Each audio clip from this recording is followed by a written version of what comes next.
Hi everyone, welcome back to my channel. This is Bonnie with bybonnie Jewelry, where I talk about all things diamonds. If you want to learn more about diamonds, make sure to subscribe to my channel and like my video. All right, so today's video, it's going to be, we're going to talk about wedding bands. So I know this is one of the items that most people are kind of curious about, like what would match well with their engagement ring. So we're going to be featuring a 4-carat eternity band. This is probably one of the most popular carat weight in the larger size. That is like not too small, but doesn't get ridiculously big when it gets to like 5, 6, 7 carats. For this video, I'm also going to be breaking down the difference in the settings, okay? This particular video is going to feature the double gallery low profile setting. I'm going to talk more detail about the setting and how it compares to our other setting, which is a ugallery low profile setting as well, that exposes the diamond a little bit more on the side. So make sure you watch the video all the way through. All right, so let's get right into it. What does it mean, double gallery versus ugallery? So double gallery, if you go just browse online in general and look at a bunch of eternity bands, those are what the typical settings will look like. But a lot of times what you see on the market is that version, but a much thicker, bulkier version of it. So when you wear it in between your hands, it feels very uncomfortable, especially if it's a larger carat weight. So what we part of our design process is making sure that the band itself is low profile on the finger. So when the client first reached out to me and said, okay, Bonnie, I want this in lab grown eternity band, but my wife has a very small finger and she doesn't like when something's very thick, but she still wants the look of the larger diamond. So I said, okay, so in order for us to do that, we can, obviously our craftsmanship is our number one.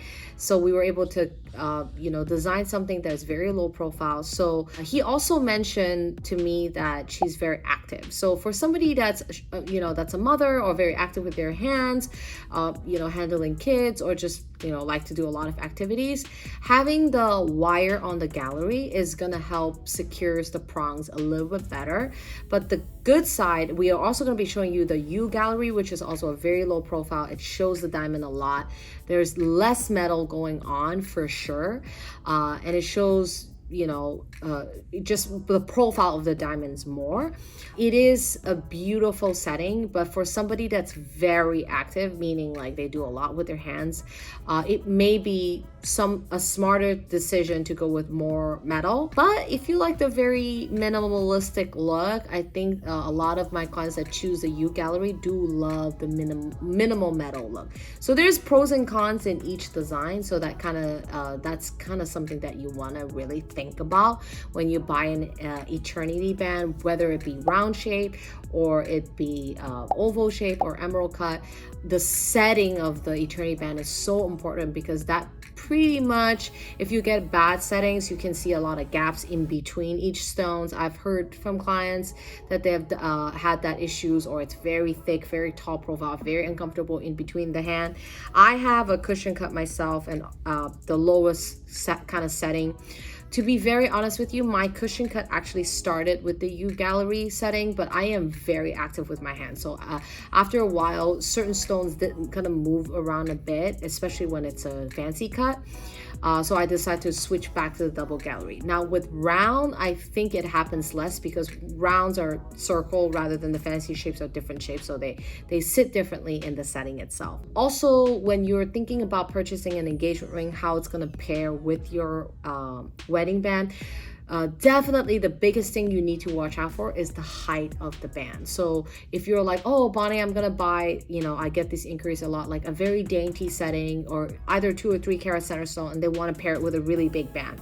And then once they kind of get the set, they're like, oh, one is pushing against each other or hitting each other, because the eternity band is higher and the engagement ring is lower, and then basically there's a mismatch in height, and the band could be rubbing on the side of the prongs of the engagement ring. So that's something else that you want to look out for, that you kind of want to avoid or plan ahead. It's like, okay, if you know yourself and you're going to get a big eternity band, that's something that you need to look out for when you're thinking about pairing up with an engagement ring. Okay, I hope this video is helpful to you. I hope you enjoyed this beautiful band. These are available in smaller carat sizes, 2 carats, 3 carats, 4 carats, 5 carats. So if you are interested in any of our products or custom making any rings for you, make sure you find our information below. And like my video, subscribe to my channel. Don't forget to follow me on social media at bybonnie jewelry. And I'll talk to you at my next episode. Bye.